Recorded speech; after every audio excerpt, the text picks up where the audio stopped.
People with severe mental illness, such as schizophrenia and bipolar disorder, die, on average, 20 to 25 years earlier than those in the general population. To put this into perspective, if this guy over here had schizophrenia, he could expect to live until he's 55 to 60.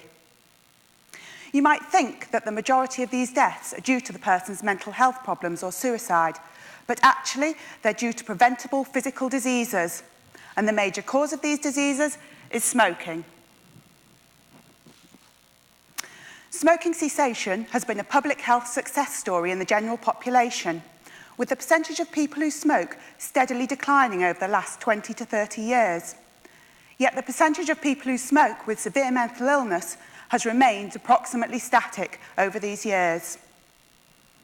Despite this, when asked, the percentage of people with severe mental illness who want to do something about their smoking and say they want to do something about their smoking is approximately the same as the percentage of people in the general population, yet they do not access standard stop smoking services. In order to help resolve this situation, there are 4 key things that can be done. The first thing is to deliver stop smoking interventions by a trained mental health professional who understands the person's illness and the challenges they face. The second is to deliver the intervention in a setting that the person feels comfortable with, such as their own home. The third is to ensure that the person receives adequate stop smoking medication, such as nicotine replacement therapy. Unfortunately, sometimes GPs and other health professionals can feel prejudiced towards people with severe mental illness and perceive that they're not going to be able to do anything about their smoking, and so be reluctant to prescribe adequate medication for them.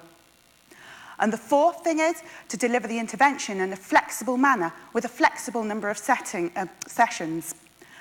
And if the person has a failed quit attempt, offer them continued sessions with the hope that they'll be able to successfully quit in the future. In this work, we spoke to people who had severe mental illness and asked them why they didn't access standard stop smoking services. From this, we developed a tailored intervention, and we tested this tailored intervention to standard stop smoking services.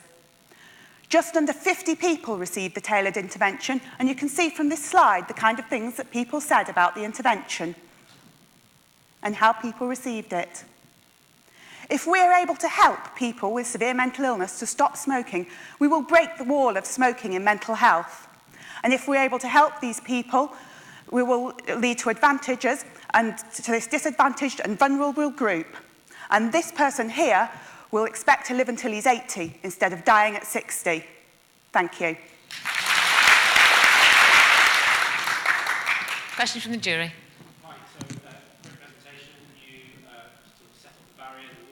Knockdown. What's the real sort of thing that's stopping this being rolled out more generally into the population that need it? I think at the moment it's the lack of evidence, and currently we're doing a large-scale trial to try and provide that evidence that this intervention would work better than standard smoking services. We've shown that it does work a bit better in the pilot trial, but we need just a larger scale study with more numbers to really prove this. Obviously, it would be good to roll this out. It sounds more expensive than standard methods, which might be group or telephone or whatever.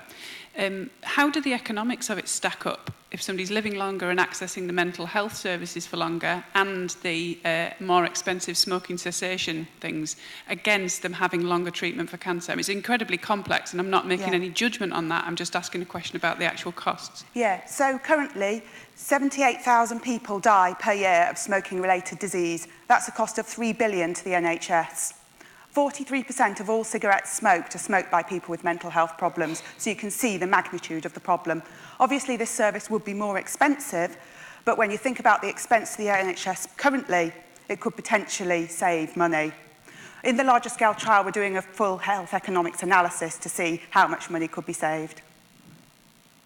So a lot of people are able to stop smoking, but then after a while they go back to smoking. So what is the evidence that the people with mental health stop smoking, then start smoking again later on?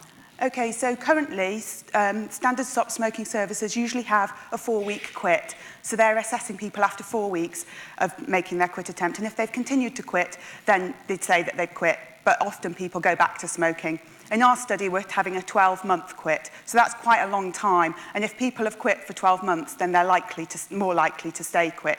So using this longer window, we hope to prove that this intervention is more effective. Thank you. Emily, well done.